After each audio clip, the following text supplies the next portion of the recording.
बिस्मिल्लाहिर्रहमानिर्रहीम। अस्सलाम वालेकुम नादरीन, आप यूट्यूब चैनल देख रहे हैं। मैं इमरान खान हूँ। नादरीन, पाकिस्तान के बहुत सारे इलाकों में एक सैलाबी सूरत हाल है। खैबर पख्तूनख्वा के कुछ एरियाज़ हैं और बड़े पैमाने पर पंजाब के इलाकों में, ख़ास तौर पे अपर पंजाब में बारिशों की वजह से सैलाब की सूरत हाल है। ये क्यों हो रहा है? देखें, ऐसा नहीं है कि इससे पहले पाकिस्तान में इस तरह बारिशें नहीं हुई। बारिशें पाकिस्तान में होती हैं, बहुत ज़्यादा बारिश भी होती है, लेकिन गुज़िश्ता चंद सालों से हम ये देख रहे हैं और इसका कसूरवार आप किसी एक हुकूमत को नहीं ठहरा सकते। ये लंबे अरसे से काम हो रहा है। परवेज मुशर्रफ के दौर में इसका आगाज हुआ था और उसके बाद से लेकर अब तक ये चीज़ बढ़ती चली जा रही है, बढ़ती चली जा रही है। गुज़िश्ता 3 सालों में इदारों की तवज्जो जो है वो सियासी मामलात पे रही, ख़ास तौर पे पुलिस की, इंतज़ामिया की, डीसीज की। वो तमाम लोग सियासी मामलात में अंगेज रहे और बंद बनते चले गए। हो ये रहा है कि पाकिस्तान में जितनी भी ऐसी ज़मीनें हैं, चाहे वो नशेबी इलाके हैं, चाहे वो ज़रूरी ज़मीनें हैं, उन तमाम के ऊपर रेजिडेंशियल सोसाइटीज़ बनाई जा रही हैं। इन ज़मीनों को थोड़ा बहुत इस्तेमाल किया जाता था ज़राअत के लिए, लेकिन जब भी कभी सैलाबी सूरत हाल होती थी या बारिश आती थी तो पानी यहाँ से बहकर निकल जाता था। लेकिन अब यहाँ पे क्योंकि सरमायादार आ गए हैं, वो पैसा लेकर आ गए, उन्होंने बहुत बड़े पैमाने पर ज़मीनें खरीदी और अपनी मर्जी से बंद बांधना शुरू कर दिए। आपने आज से 2 साल पहले इस्लामाबाद की सूरत हाल देखी। इस्लामाबाद के अंदर कुछ ऐसे इलाकों में और घरों में पानी दाखिल हो गया जहां तसव्वुर भी नहीं किया जा सकता था। बाद में पता चला कि रेजिडेंशियल सोसाइटीज ने आगे कुछ ऐसे बंद बांध दिए हैं या ऐसे रोड्स बना दिए हैं जिनकी वजह से बंद बन गए और अब वहां पे पानी का बहाव रुक गया है। इसी तरह जगह जगह पानी का रास्ता रोका गया, कुदरत से पंगे लिए गए और बेशुमार इलाके जो हैं वो डूब गए। बहुत सारे लोगों का नुकसान हुआ, लोगों की गाड़ियां डूब गई, अरबों रुपए का नुकसान पाकिस्तानियों का हुआ है। अब तक की जो इतला है उसके मुताबिक बीबीसी की रिपोर्ट है वो ये कह रही है कि 60 से ज्यादा शहरी पंजाब के अंदर जाम बहक हो गए हैं, जिनमें रावलपिंडी डिवीजन के अंदर सबसे ज्यादा नुकसान हो रहा है। चकवाल जो पूरा का पूरा ऐसा एरिया है जहां पे सॉल्ट रेंज है, यानी वो पहाड़ी इलाका है, ऊपर नीचे सारा एरिया है और बहुत सारे छोटे डैम्स भी बने हुए हैं, पानी के नदी नाले और रास्ते भी हैं, वहां पे भी ये तबाही पहुंची है और बड़े पैमाने पे वहां भी नुकसान हो रहा है। अगर आप रावलपिंडी के पूरे डिवीजन को ले लें और इस्लामाबाद की सराउंडिंग को ले लें तो आपको बेशुमार ऐसी सोसाइटीज नजर आएंगी जहां पे जंगलात की भरपूर किस्म की कटाई हुई है। क्लाइमेट चेंज के हवाले से पाकिस्तान को जो पैसा मिला, पाकिस्तान ने वो खर्च ही नहीं किया। ये इसकी तफसीलात मेरे पास हैं। जो पैसा पाकिस्तान को मिला क्लाइमेट चेंज के हवाले से, जिसे पाकिस्तान ने खर्च करना था, मुस्लिम लीग नून की जो हुकूमत है, इसे क्लाइमेट चेंज की मिनिस्ट्री को आलमी बैंक की जानिब से 225 मिलियन डॉलर्स की जो है वो एक ग्रांट मिली है। अब ये बहुत सारा पैसा था, ये पैसा इस्तेमाल होना था ग्राउंड के ऊपर इंफ्रास्ट्रक्चर्स बनाने के लिए और इस्तेमाल होना था क्लाइमेट चेंज को रोकने के लिए, लेकिन इस पैसे को इस्तेमाल नहीं किया गया। बहुत थोड़ा सा पैसा इस्तेमाल किया गया और वो पैसा भी ऐसा लगता है कि खाबों में इस्तेमाल हो गया और 186 मिलियन रुपए इसमें से, यानी पैसों का लगभग 75% या इससे ज्यादा, 75 से भी ज्यादा, लगभग कोई 80% के करीब जो पैसा है वो पड़ा हुआ है अभी भी और वो पैसा इस्तेमाल ही नहीं हुआ और उसे जमा करके रखा हुआ है। पता नहीं वो पैसा कहां लेकर जाना है इन्होंने। तो सैलाबी सूरत हाल में लोग बेचारे बेयारो मददगार हैं, लोगों की गाड़ियां डूब रही हैं, दरख्तों की अंधाधुंध इन इलाकों में कटाइयां हुई हैं, जिसका जहां दिल किया वहां पे उसने एक बंद बांधा, बंद के ऊपर सड़क बनाई और वहां से नीचे सारी सोसाइटीज बना दी। अब जो पानी है उसको बहाव का रास्ता नहीं मिल रहा और पानी को जब बहाव का रास्ता नहीं मिलता तो वो अपना रास्ता खुद बनाता है और इसी को कहते हैं सैलाब। यानी कच्चे के इलाके के अंदर आपने जब बहुत सारे पाउंड एरियाज हैं, वहां पे जब आपने आबादियां बना दी तो फिर वहां पे सैलाब आना शुरू हो गए। लेकिन जब आपने इस पॉलिसी को तर्क किया तो पानी का रास्ता खुल गया। सिंपल ये है, पूरी दुनिया के अंदर पानी को रास्ता दिया जाता है और पानी का रास्ता बनाया जाता है और पानी का जोर तोड़ा जाता है। हमारे यहां पे जो है वो चैलेंज किया जाता है कुदरत को और किसी किस्म की टाउन प्लानिंग नहीं है, किसी किस्म की सोसाइटियों की प्लानिंग नहीं है और गुज़िश्ता 3 सालों में ये चीजें बहुत तेजी से हुई हैं। मैं पाकिस्तान में इन तमाम चीजों को खुद विटनेस करके आया हूं कि मोटरवे पे जब आप चक्री को क्रॉस करते हैं या इवन आप जब बलकसर को क्रॉस करते हैं मोटरवे पे, चकवाल को, तो आप इस्लामाबाद की जानिब जाते हैं तो आपके दोनों तरफ जंगल हुआ करता था। अभी आप ट्रैवल करें तो आपको दोनों तरफ दूर से ही सोसाइटियां नजर आना शुरू हो जाती है।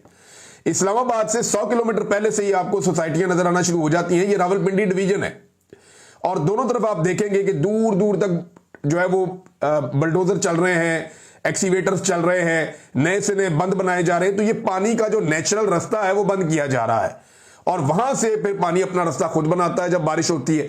तो ये ज्यादती पाकिस्तान के साथ की गई है। मरियम नवाज ने इस हवाले से ये ट्वीट किया, जो वहां की हुकूमत है उन्होंने कहा जी गैर मामूली तूफानी बारिशें हो रही हैं। ये हर दफा जब भी होती है ना, इनके वालिद भी यही कहते थे, इनके चचा भी यही कहते थे, ये भी यही कहती है। तो बारिश कोई भी होगी, जब आप पानी का रास्ता रोकेंगे तो यही होगा, आपको इनकलाबी इकदाम करने पड़ेंगे, पानी का रास्ता खोलना पड़ेगा सारी सोसाइटीज को। यानी जिसका दिल करता है उठा के डीएचए बना दिया, जिसका दिल करता है उठा के बैरिया बना दिया, जिसका दिल करता है उठा के वो कोई और सोसाइटी लेकर आ गया। बड़े बड़े ताकतवर लोग जो असेंबलियों के अंदर बैठे हुए हैं, वो पैसा लेकर आते हैं, लोगों की जमीनें छीनते हैं, ताकत का अंधाधुंध इस्तेमाल करते हैं, कानून का इस्तेमाल करते हैं, उसके बाद वहां पे बंद बांधते हैं और सोसाइटियां बना देते हैं। जिसका दिल करता है पार्क व्यू बना देता है। तो ये तबाही फिरी हुई है और ये लगातार यही होता चला जा रहा है। हम ये देख रहे हैं बड़े लंबे अरसे से, और इसकी वजह से अब शहर डूबना शुरू हो गए हैं। वो जो असल शहर थे, वो जो असल मालिक थे शहरों के, जो वहां के रहने वाले मकीन थे, उनके साथ सारा जुल्म होता है जब सराउंडिंग के अंदर सोसाइटियां बनाकर जो ग्रीन एरिया है उनको ब्राउन एरिया कर दिया जाता है या ग्रे एरिया कर दिया जाता है। ग्रीन एरिया वो होता है जहां पे आपको कंस्ट्रक्शन की इजाजत नहीं होती। इमरान खान साहब के दौर में यही तो पंगा था कि अलीम खान साहब को और बहुत सारे लोगों को, बहुत सारे ताकतवर लोगों को, इवन डीएचए को कुछ ग्रीन एरिया को कन्वर्ट करना था कंस्ट्रक्शन के लिए ब्राउन एरिया में। इमरान खान साहब मान नहीं रहे थे और उस्मान बुज़दार के साथ पंगा यहां से शुरू हुआ था। बहरहाल मरियम नवाज कह रही है कि इदारे बड़ी मेहनत कर रहे हैं, इंतजामिया को, अवाम को जो है ना बजरिया सायरन ऐलानात किए जा रहे हैं। जरा ये सायरन देखें, ये सायरन की बल्कि आप वीडियो देखें, थोड़ी सी हम आपको वीडियो दिखा देते हैं को 5-7 सेकंड की। ये वीडियो आप देखें सायरन की, आपको आइडिया होगा कि इस वक्त पंजाब कितनी तरक्की कर गया है और इसको कितनी शाबाश मिलनी चाहिए। सायरन चेक करें आप, ये कौन सी सदी का सायरन है और ये किस सदी में इजाद हुआ था, जरा ये देखें।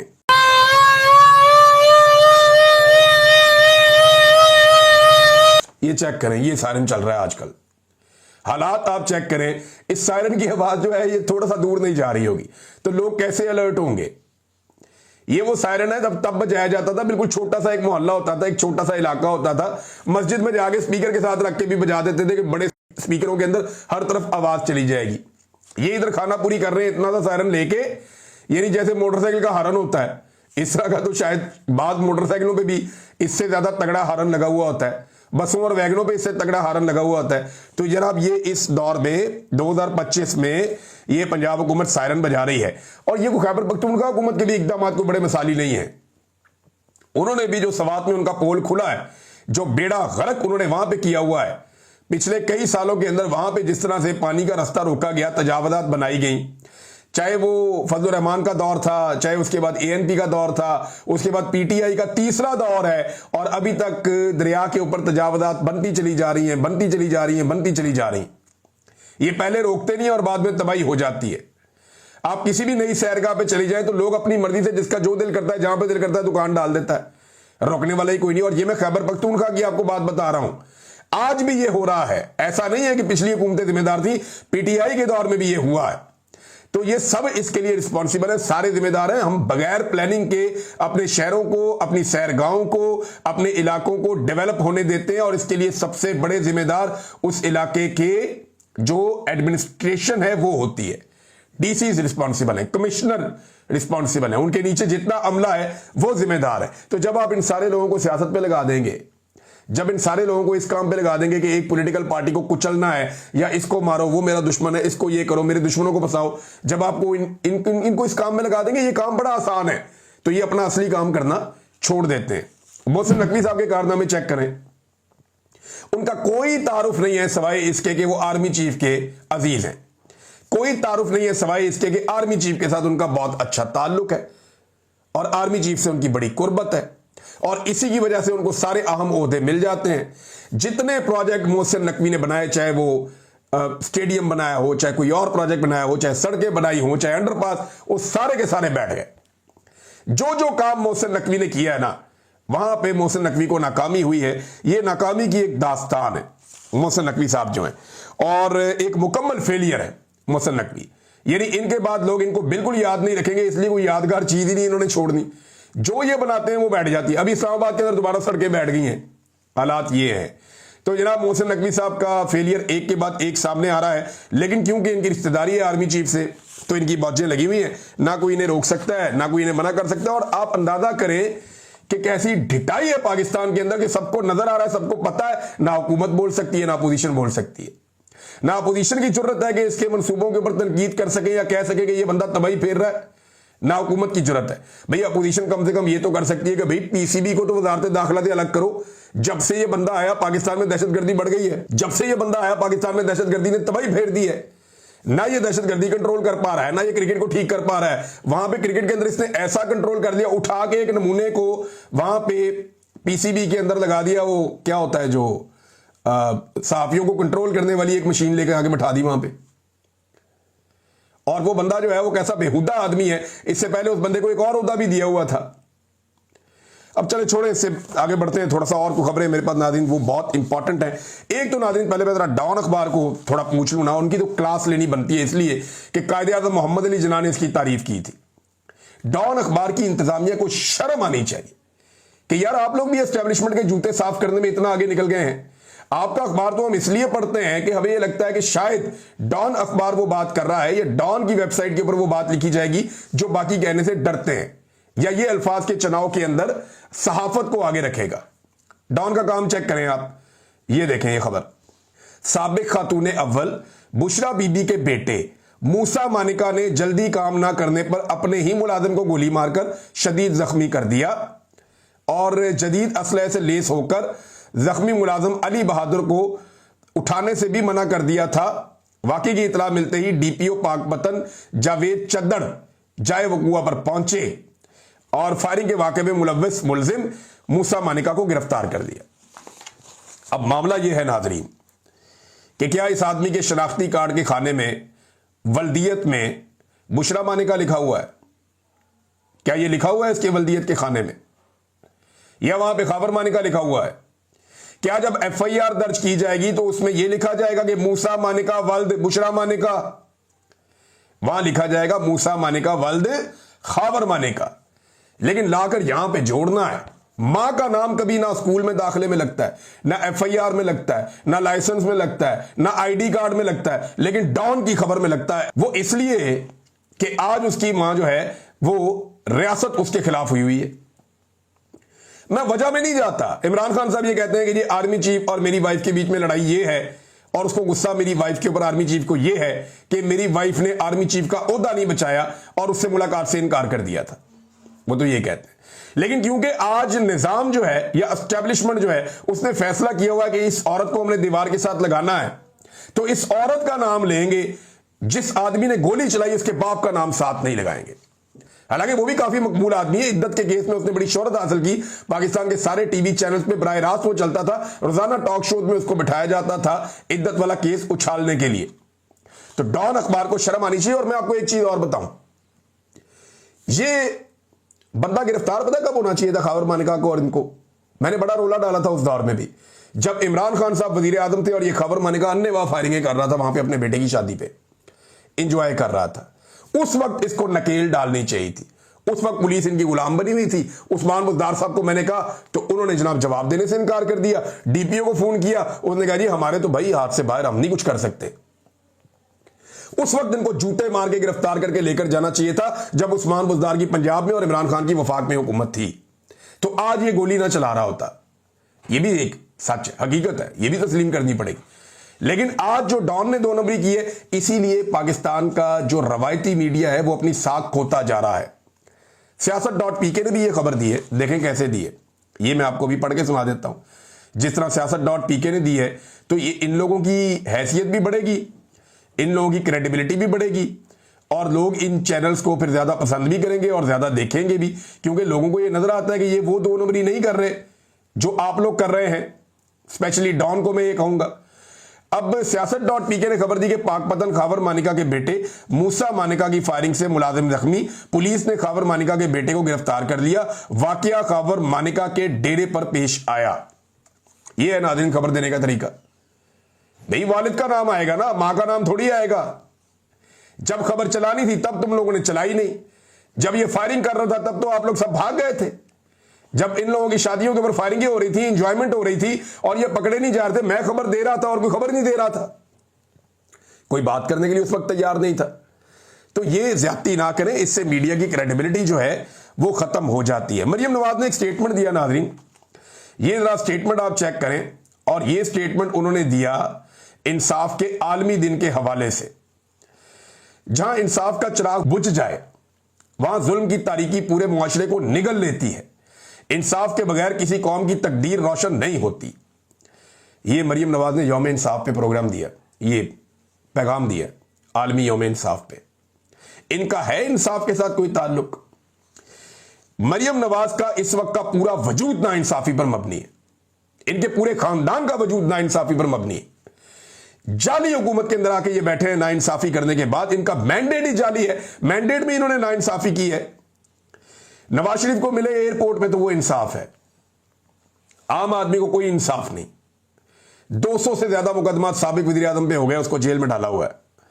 इनके सारे केसेस माफ हो गए, इनको इंसाफ मिल गया। हालांकि आज तक इन्होंने अपनी मनी ट्रेल नहीं दी। 20,000 से ज्यादा बंदा इन्होंने जेलों में डाल दिया। इससे बड़ा कोई इंसाफ होगा? फार्म 47 के ऊपर जाली हुकूमत। अभी जो 20 बच्चे फौत हो गए पाकपतन में अस्पताल में, वो इंतजामिया ने पता नहीं कैसे दबाव डाला, क्या किया, वो अभी उन्होंने पेश कर दिया। ये डॉक्यूमेंट है मेरे पास, ये देखिए आप, ये आपको नजर आ जाएगा। ये पाकपतन में 20 बच्चों की हलाकत का वाकया। मुल्जिमान और मुकदमा मुद्दई में सुलह हो गई। फरीकैन के दरमियान सुलहनामा की तहरीर भी मंजर पर आ गई और सुलह के बाद एडिशनल सेशन जज ने मुल्जिमान की जमानतें मंजूर कर ली।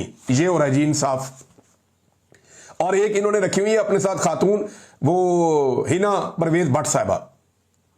खुदा का वास्ता उन्हें मना करे, कोई उन्हें रोको, कोई तो उन्हें रोक ले। जो उनके करीब कोई है वो उन्हें समझा दे कि हमने जाके अल्लाह को भी जवाब देना है। वो जिस खातून के साथ ज्यादती होती है वो कैमरा लेके उसके घर पहुंच जाती है। और भाई ये केसेस बड़े हसास होते हैं, अब सारी जिंदगी उस खानदान की तबाह कर देते हैं। थोड़े से पैसों देने के चक्कर में आप उनके घर पहुंच जाते हैं कि जनाब मैं वजीर आला की हिदायत पे उनके घर पहुंच गई और कैमरे लेकर पहुंच गई। वो बच्ची का चेहरा भी दिखा दिया, उसके खानदान वाले भी दिखा दिए, उसके घर का एड्रेस भी बता दिया, सारी दुनिया में मशहूरी कर दी कि जनाब इनके साथ ये वाकया पेश आया। और जिनके साथ ये वाकया होता है वो बड़ी खामोशी के साथ FIA को या पुलिस को जाकर बताते हैं। वो बड़ी खामोशी के साथ जाकर कानून नाफिज करने वाले इदारों को बताते हैं और कानून नाफिज करने वाले इदारे भी खामोशी के साथ ऐसे केसेस को डील करते हैं ताकि रोला ना पड़े, जहां ये वाकया हुआ उससे बाहर खबर ना जाए। लेकिन ये खातून ढोल लेकर पहुंच जाती है उनके घर में अपनी मशहूरी के चक्कर में। तो ये नादरीन इंसाफ ये लोग ऐसे कर रहे हैं। यास्मीन राशिद के साथ ये इंसाफ कर रहे हैं। खवातीन की बड़ी तादाद इन्होंने जेलों में डाली हुई है, ये इंसाफ करेंगे। इंसाफ का नाम इनके मुंह से अच्छा नहीं लगता। और अंदाजा करें जिस वक्त पूरा पंजाब इस वक्त डूब रहा है, हालात ये हैं, तो जिस आदमी के दिल में सबसे ज्यादा दर्द है ना नवाज शरीफ, वो 17 गाड़ियों का काफिला लेकर इंजॉय करने के लिए मरी की पहाड़ियों पर चढ़ गए। जैसे ही थोड़ी बारिश हो, मौसम अच्छा हो, मियां साहब हमेशा पहुंच जाते हैं मौसम इंजॉय करने के लिए मरी में, क्योंकि वहां मजा आता है। तो मियां साहब की जनाब गाड़ियों की जो लाइन है वो गिनी जा रही थी, तो सिर्फ MNA है नवाज शरीफ, MNA के अलावा कुछ नहीं है। लेकिन इसके बावजूद जब उनका काफिला चढ़ रहा था मरी की पहाड़ियों पे, तो लगभग 17 गाड़ियां थी। और दूसरी तरफ जो बलोच आए हुए हैं एहतजाज करने के लिए कि जबरी तौर पे हमारे प्यारों को लापता किया हुआ वो हमें वापस दे दो, उन्हें डंडे मारे जा रहे हैं, उन्हें परेशान किया जा रहा है, उनके ऊपर पिछली दफा पानी फेंका गया, इस मरतबा बारिश हो रही है, उनको बारिश में डुबोया जा रहा है। और जब आप ऐसे जुल्म करेंगे अपने शहरियों से तो कुदरत भी ऐसे ही इंतकाम लेगी। वो तंबू लगाना चाहते हैं, सिर्फ वहां पे खैमा में लगाने दो, हम बारिश में भीग रहे हैं, छोटी बच्चियां हैं, बच्चे हैं। यार अपने बारे में सोच लें। आपके अपने बच्चे अगर पानी के अंदर ऐसे भीग रहे हो खड़े होकर, तो आप तो छतरी लेकर फटाफट पहुंच जाएंगे। आप तो 5 मिनट उन्हें पानी में गीला नहीं होने देंगे। वो बच्चे बेचारे कल से आए हुए हैं, उनकी माएँ आई हुई हैं, बहनें आई हुई हैं, बुजुर्ग आए हुए हैं, वो वहां पे खड़े हुए हैं उस पार्क के अंदर के जनाब हम एहतजाज करना चाहते हैं। हम सिर्फ अपना आईनी हक इस्तेमाल कर रहे हैं कि जबरी तौर पे जिन लोगों को लापता किया वो लोग हमें वापस कर दें, कानून के मुताबिक कार्रवाई कर लें। और साथ में वो ये कह रहे हैं कि जो ज्यादती आप लोग कर रहे हैं, जिस पे एमनेस्टी इंटरनेशनल भी पूरी दुनिया आवाज उठा रही है, मारंग बलोच और दीगर 6 लोग जिन्हें गैर कानूनी तौर पर हिरासत में रखा हुआ है रियासत ने, और पिछले 4 महीने से उनकी कोई किसी किस्म की कानूनी सुनवाई नहीं हो रही, उनके साथ जुल्म हो रहा है, उन लोगों को भी रिहा करें। ये लोग ये एहतजाज करने के लिए इस्लामाबाद पहुंचे और इनके साथ कैसा जबर हो रहा है। वहां पे मुनीज़े जहांगीर भी आज गई, उन्होंने भी जाकर कहा, और पुलिस वाले कह रहे हैं जी आपकी वीडियो बन गई, अब आप यहां से चले जाएं, हम जाने हमारा काम जाने। कैसी बेहिसी है। मैं इन पुलिस वालों से पूछता हूं अगर आपके बच्चे ऐसे बारिश के अंदर खड़े हो तो आपको कितना बुरा लगेगा। लेकिन अगर किसी ने जुर्म किया है, अगर किसी ने दहशतगर्दी की है या कोई दहशतगर्दी में मुलव्वस है, तो उसको सबूतों समेत अदालत में पेश करें, उसको मौका दें, वो अपनी बात करे और आपके पास मौका है, आप अपने कानून के मुताबिक केस करें। सजा देनी है तो दे लें, आप अदालतें सजा दें ना। आप कैसे किसी की जिंदगी के मालिक बन सकते हैं कि आपकी अदालत का एक दिन का आपका तजर्बा नहीं है, आप उठा के बंदे को जबरी तौर पे लापता कर देते हैं। बाज़ औक़ात लोगों की लाशें मिल जाती हैं। ये नहीं हो सकता। इसके खिलाफ वो लोग आए, उनके साथ ज्यादती हो रही है। वो एक बच्ची बेचारी छोटी सी, वो खड़ी वहां पे बात कर रही है। ईमान मजारी साहबा ने उसकी ऑडियो लगाई है, मैंने सुनी है, मुझे बड़ी तकलीफ हुई। ये आप सुने वो बच्ची क्या कह रही है।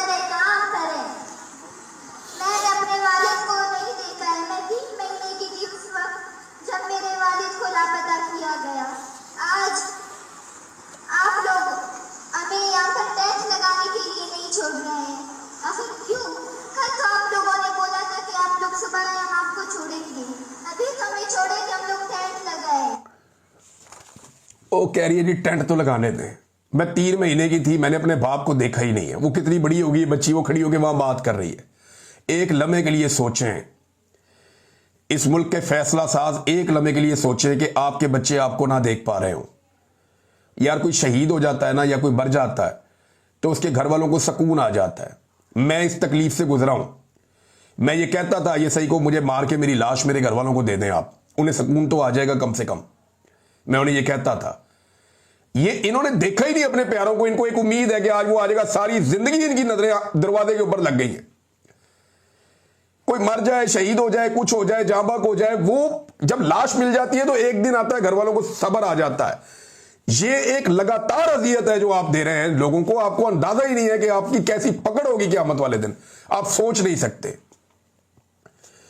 नाज़रीन, एक और खबर भी पाकिस्तान के मीडिया पे चली कि डोनाल्ड ट्रंप शायद पाकिस्तान आ रहा है, और ये 18 तारीख भी दी गई।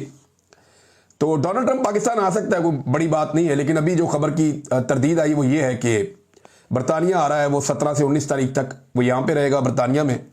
पाकिस्तान वो नहीं आ रहा, और 18 तारीख को तो बिल्कुल नहीं आ रहा। लेकिन ये पता चला है कि ट्रंप ने एक इंडिया का कोई दौरा करना है, और जब वो इंडिया का दौरा करेगा तो लाजमी बात है चंद घंटे पाकिस्तान में भी आएगा, क्योंकि वो बैलेंस करना चाहेगा। पाकिस्तान भी इस रीजन का एक अहम मुल्क है, और पाकिस्तान की अहमियत से इनकार नहीं किया जा सकता। माजी में भी ऐसा हुआ है, जब भी कभी अमेरिकन प्रेसिडेंट आते हैं इंडिया में तो वो अक्सर कभी पाकिस्तान का दौरा भी छोटा सा कर लेते हैं, कभी नहीं भी करते। तो अभी अगर ट्रंप आता है इंडिया के दौरे पर, तो वो पाकिस्तान का दौरा भी चंद घंटों के लिए कर सकता है, या हो सकता है कि वो दौरा थोड़ा लंबा भी हो जाए।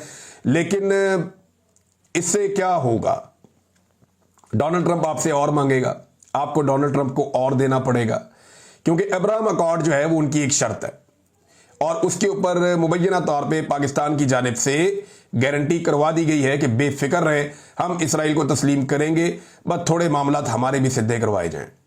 अब इससे ज्यादा मैं कुछ नहीं कहता। अब तक के लिए इतना ही। अपना ख्याल रखिएगा, अपने चैनल का भी। अल्लाह हाफ़िज़।